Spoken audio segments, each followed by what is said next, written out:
Bashment Bay, the information way that'll take you there.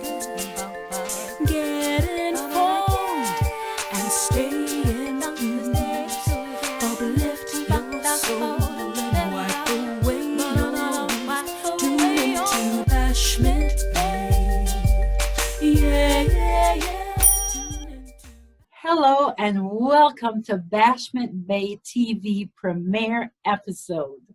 Bashment Bay TV is an affiliate of Deja Vu Theatre, which I am the founder and president of. Deja Vu Theatre has been producing live production, plays, skits, showcasing different talent for the past 19 years. Because of COVID, I have decided not to do any live performances at this time. Instead, I have revamped Bashment Bay TV, which originally aired on Comcast in 2003. Since everything is now coming to you digitally, we have decided to do Bashment Bay TV digitally. I am your host, Sharon Cummings. We'll be bringing you topic discussion, interviews, health matters, showcasing, and so much more. We also have a segment called TeenTalk, which will be hosted by two rotating teenagers. This week's episode will be hosted by Ananiah. To help to fulfill this purpose, here are my co-hosts. Hi, I'm Tanya Marie, and I've been with Deja Vu for actually about 17 years. And I just enjoy everything I do with Miss Sharon Cummings, and I am very excited to be a part of Bashment Bay Revived. And hi, I am Princess, and I have been a part of Deja Vu for about 4 years now. And what can I say? Nothing but awesomeness. And I'm so happy to be a part of Bashment Bay. And Tanya Marie, you said you've been with Deja Vu for 17 years. You look barely over 15. That's a good thing. That's a good thing. And as for everyone out there, take a good look. Una got tired for see with face. What look can't get out of the race. Today's topic discussion will be on mental and physical abuse and the effect that it has on our children. So hold that thought and we will be right back. No, Daddy, don't! Daddy, don't! That skit was a segue for our topic discussion. You know, guys, I think we all know individuals that have been in abusive relationship, but it's a taboo to talk about it, especially in our community. Princess, what's your thought? Yes, I believe this to be so. For some strange reason, you never speak about these things as if it never happens. So you are taught that it's okay, therefore it becomes everybody else's norm. Something is seriously wrong with that. I was just thinking that sometimes it's also just people sometimes, in our communities, we're very religious and we're taught you're not supposed to leave, your family, regardless, stick through it, those types of things. And that kind of holds people back and keeps them in those situations as well. They become prisoners of their lives, yeah. Exactly.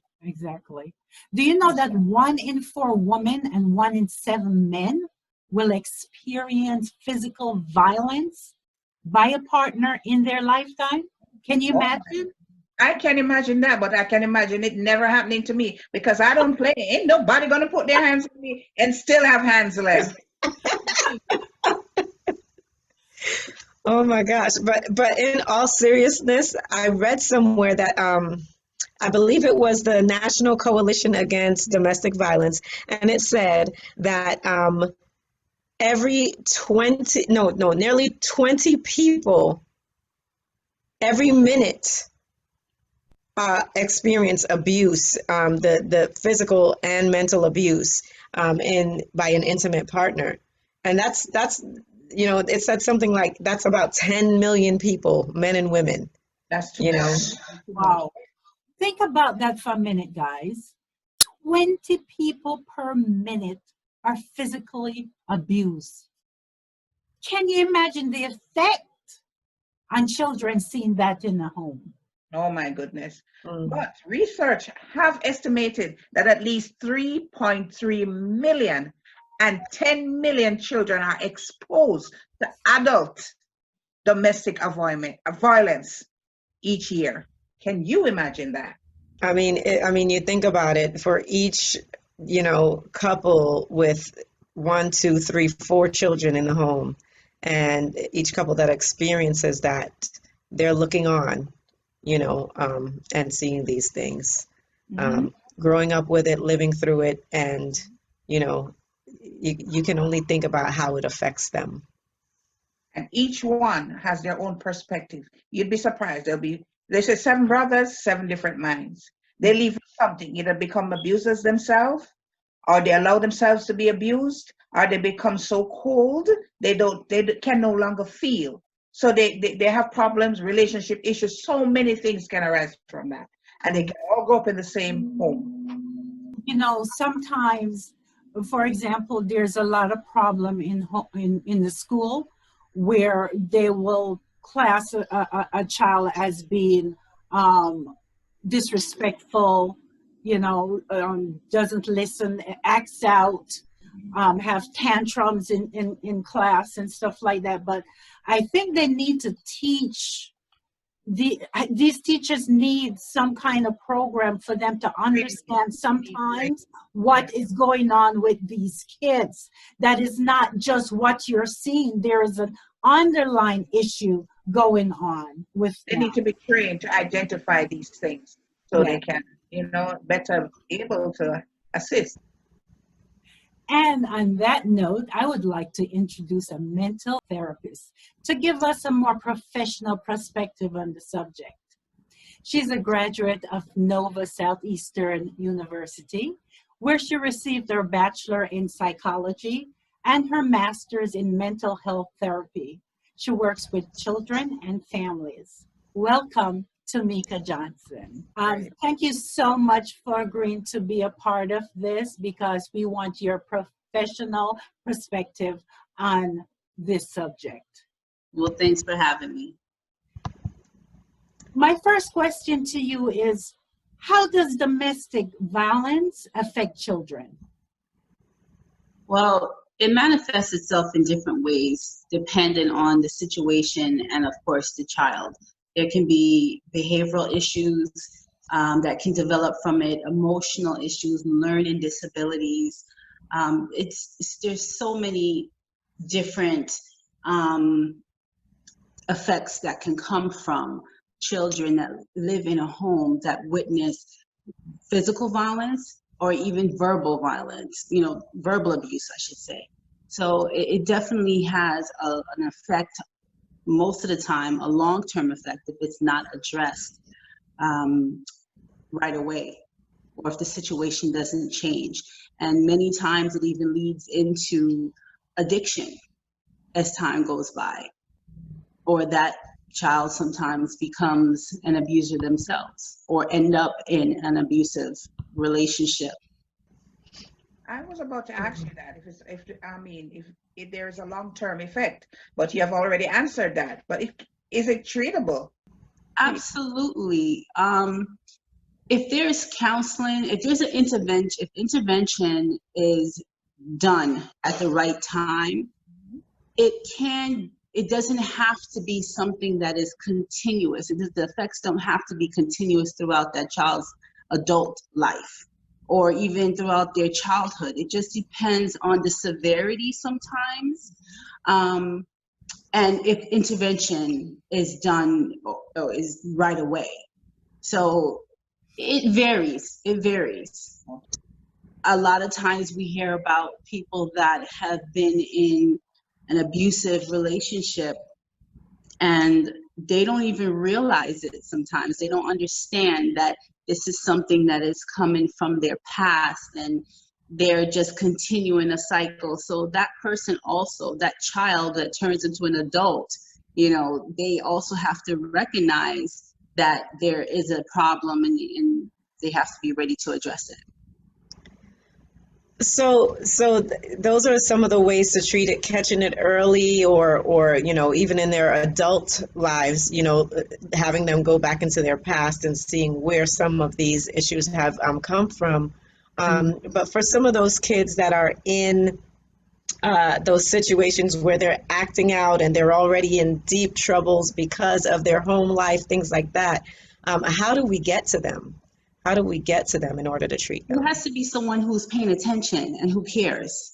It has to be someone who recognizes that there is an issue and steps in and says, okay, we got to get this child help. Or if the parent isn't willing to do it, if the parent isn't willing to remove themselves, the one that's being abused isn't willing to remove themselves, or they can, or they feel like they can't remove themselves from a situation, then many times that's when DCF gets involved, and it's a matter that is forced. They're forcibly removed from the situation. And oftentimes we would like to think that that's the savior, that something's going to change, but then they may go into a foster home, and it's a continuous cycle. So there's no one answer. Everyone's situation is different. So yes, the help is there, but someone has to be that catalyst to start the process. So basically it's like, that old adage, in order to cure a problem, you have to admit that there's a problem and it has to be brought to light, basically. Yes. That's where our teachers come in, our coaches come in, those people who spend so many hours with the kids, to actually care about the kids when they're doing their job. Usually anyone that's in the school system, they are mandated to report these things to the state if they notice any abuse or signs of abuse. They're supposed to report it. And sometimes they don't, because they feel, the child says, I'm afraid what's going to happen, or what the end result is going to be if my parent finds out that I talked about it. So it's a terrible and vicious cycle, unfortunately. I have a question for you. I'll make it quick. In the event that, say for instance, the teacher or somebody close to that child sees that there is some sign of abuse, and they're afraid to report it, what would you tell them to encourage them that they shouldn't let it stop them? Is there any words that you could put out there to tell them, like? Think about that child. Think about, what that child is dealing with. And the repercussions of you telling them is not going to be as negative as if you leave that child in that situation and say nothing. Because how many times have we heard about children dying from, whether they're the ones that's being abused or they're watching the abuse, maybe it's a parent that's being abused or what have you. The long-term effect is so detrimental that it's nothing in comparison to you. It's the after effect that will come from you telling, or saying, hey, I see something, do something. You see something, do something, or say something. Yes. That goes back to where they say it takes a village. Yes, absolutely. I totally believe in that. How can we let parents know that their behavior is detrimental to their children? Because I think a lot of times parents feel that, they're too young, they won't understand, when they're seeing the abuse in the home. If they're older, the parents feel that it doesn't affect them. They'll get over it. I hear that a lot. They'll get over it. What is a message to parents? Children are like sponges. They see and absorb and hear and absorb everything around them. So if the content that is around them is negative, or they're seeing maladaptive behavior and hearing, negative talk, what are you going to get out of that child? What you put in is what you get out.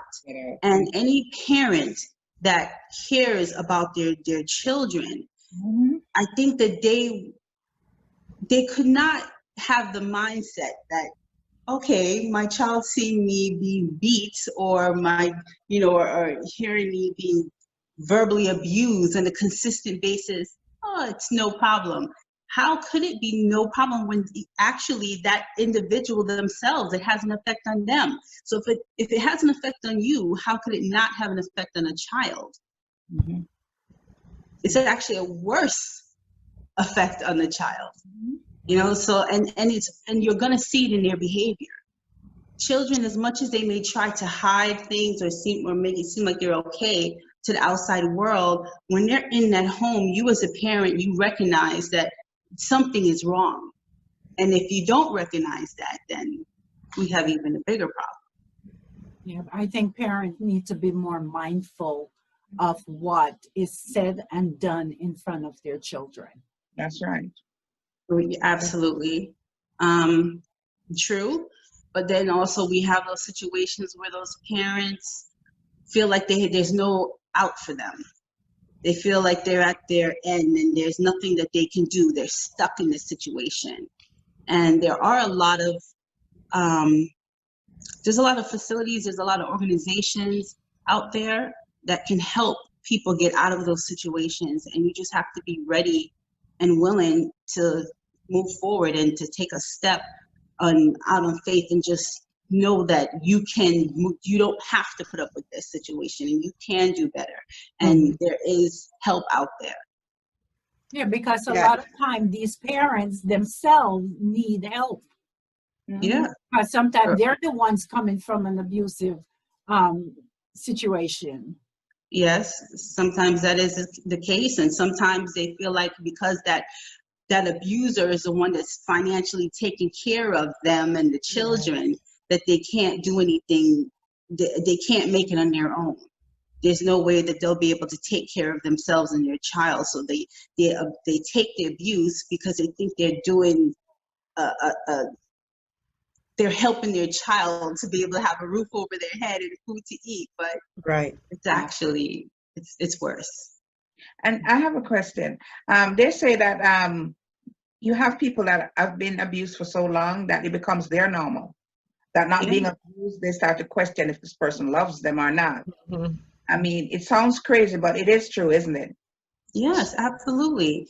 When you, just like I said before, if you're in a situation and this is happening to you every day, you don't know anything different. To you, this is your norm. And you think that this is just what my life is and I'm bound to just live it. You know, that reminds me, I had a business in New Jersey, and this girl came in one day and she was just showing all her bruises on her body because she's like, my man loves me because he beats me because he loves me. Can you imagine that? Yeah. Mm-hmm. Believe it or not, it happens. It's the lack of love for self. To be able to go think that that's the way that love goes, And a lot of times the abuser is the one who breaks down their self-esteem. That's the first part of being abused.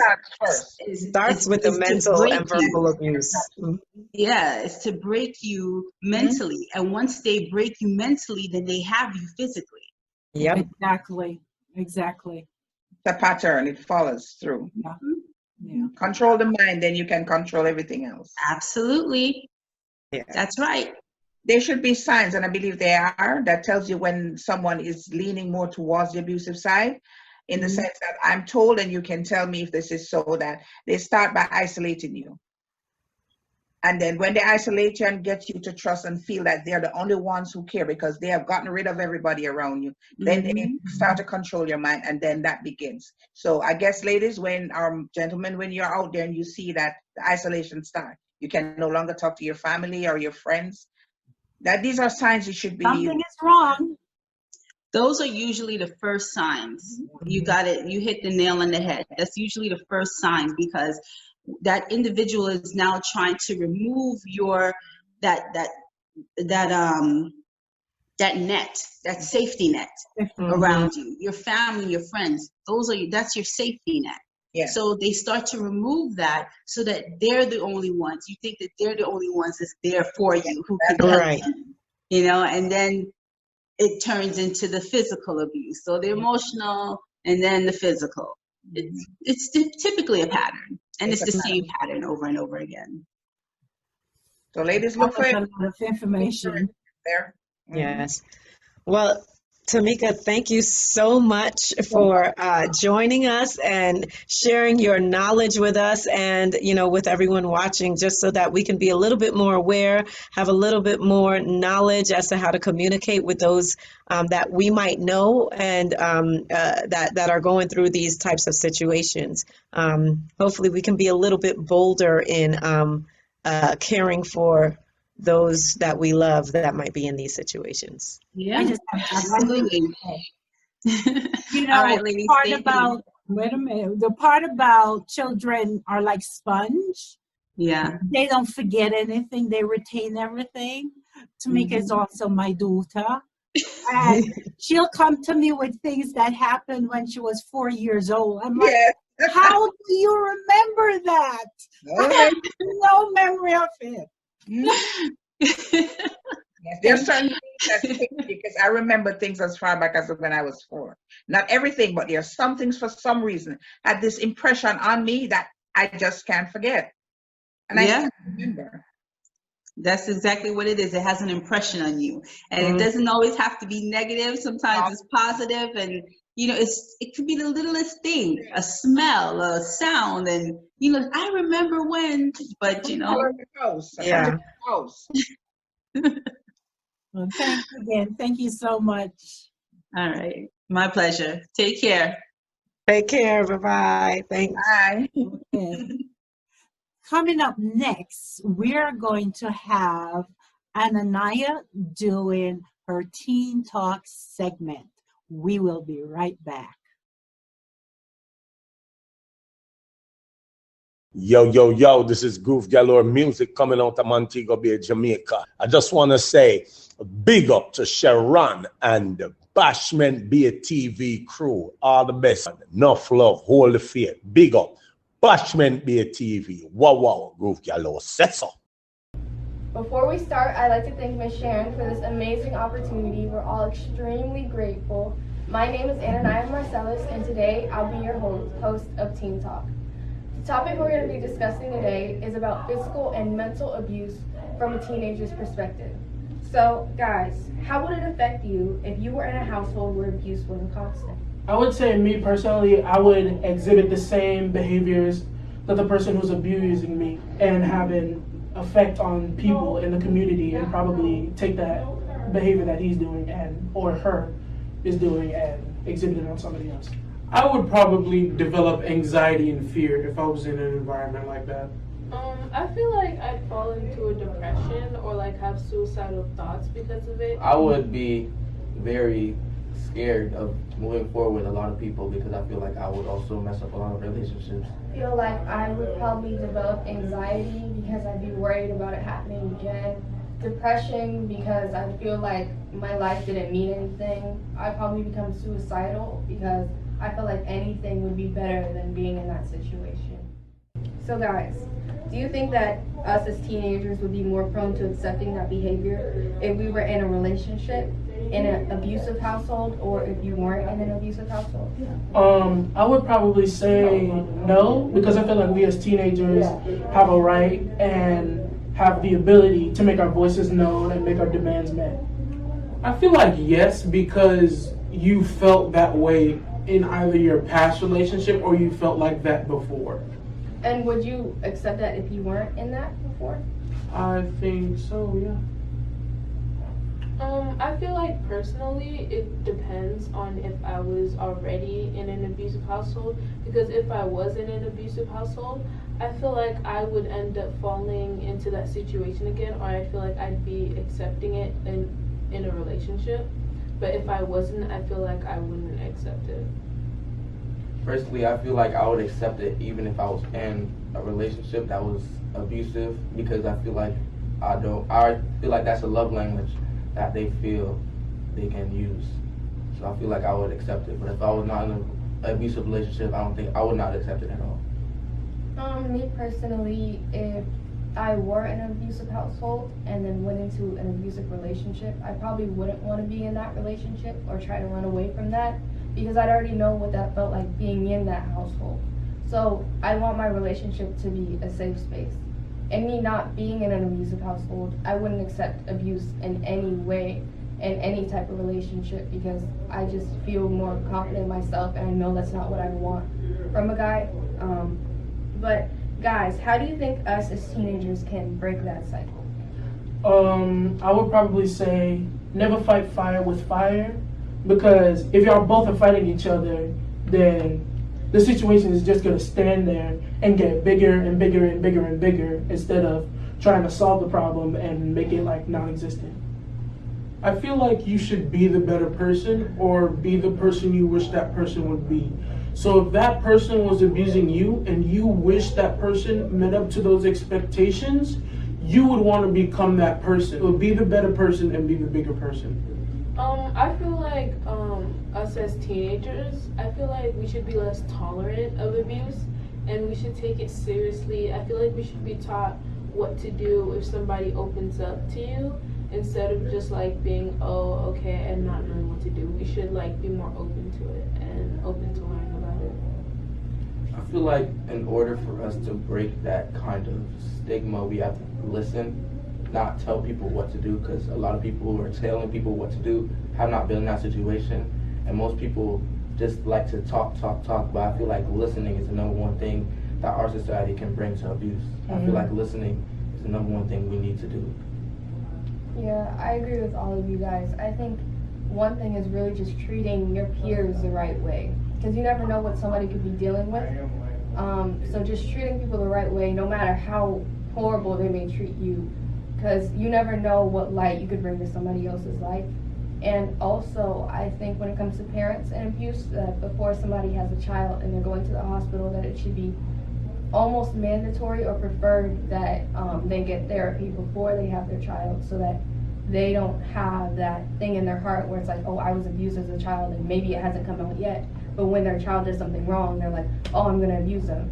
And they don't mean to, it just happens. So if we could stop it from the root, then it won't continually happen. So guys, I think another thing we can talk about real quickly before we end this discussion is how we think people should treat others that are going through abuse, and like what we should say to them if they open up to us.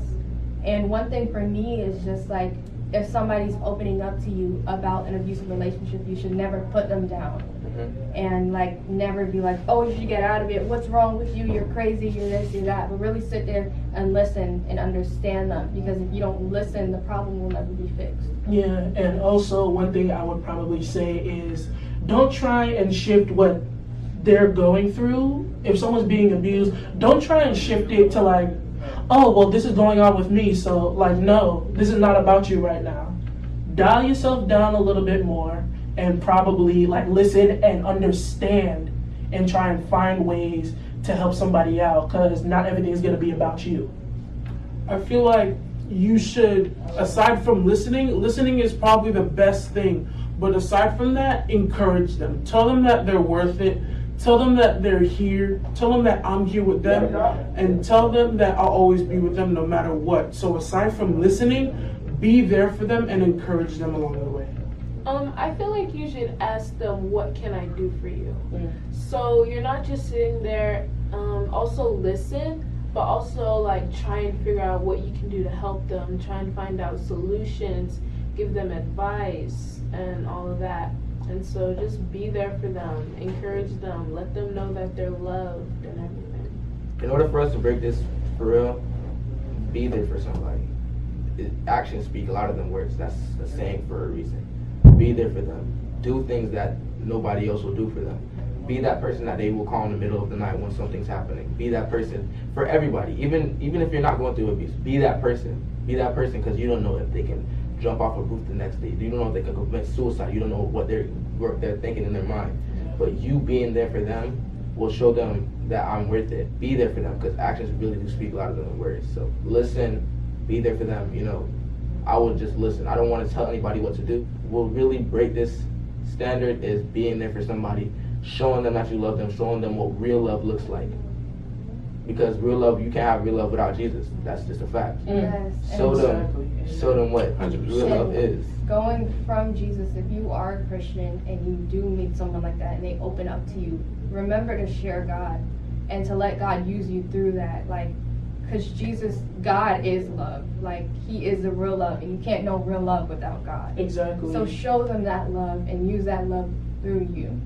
And remember, if there's anything that you're going through, just find that person that you can trust and tell them about what you're going through.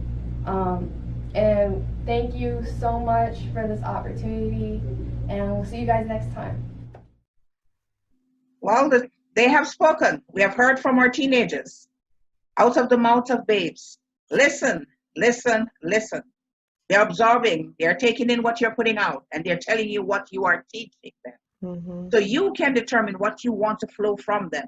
So parents, remember, it takes a village. Listen to our children. Be aware. They're there. They're seeing.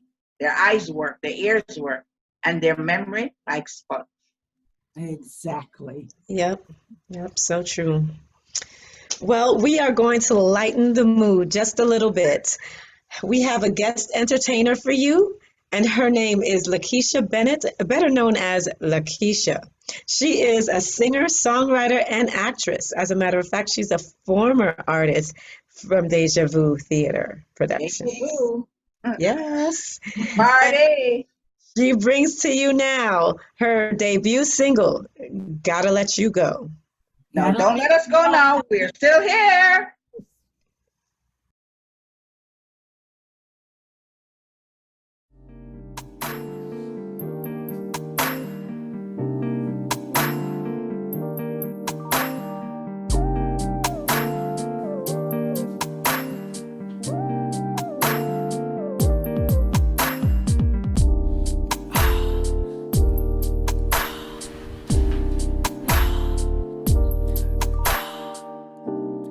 I can't do this anymore. What are you talking about? This. Us. How long are we gonna keep up this charade? Come on, baby, don't start. It's a long day and I'm tired. Why can't we just go back to bed?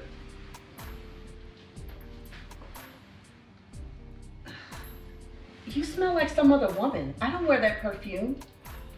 Where the hell have you been? It's after 3 o'clock in the morning. I told you I was at work. And I just got home and I'm really tired. You know what? I'm so sick of this. All the lying, all the cheating. I gotta let you go.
Hey, this is LAKESHA, and I just want to say a huge congratulations to Sharon for the return of Bashment Bay TV. This is exciting. This is amazing. This is going to be history in the making. So y'all be sure to tune in. Congratulations, Sharon. Thank you, Lakeisha. That was awesome. That's our show for today. Thank you so much for joining us on the Bay. Our second episode will be on January 24th. If you like the show, don't forget, don't be selfish, share, like, and share. Bring your friends in. It's a big party around here. So much more to come. And if you would like to be a guest on our show, please don't hesitate to contact us. You should see the number below. Again, thank you so much for joining us on the Bay, and we'll see you next time. Cheers, guys. Cheers. Yes. Cheers.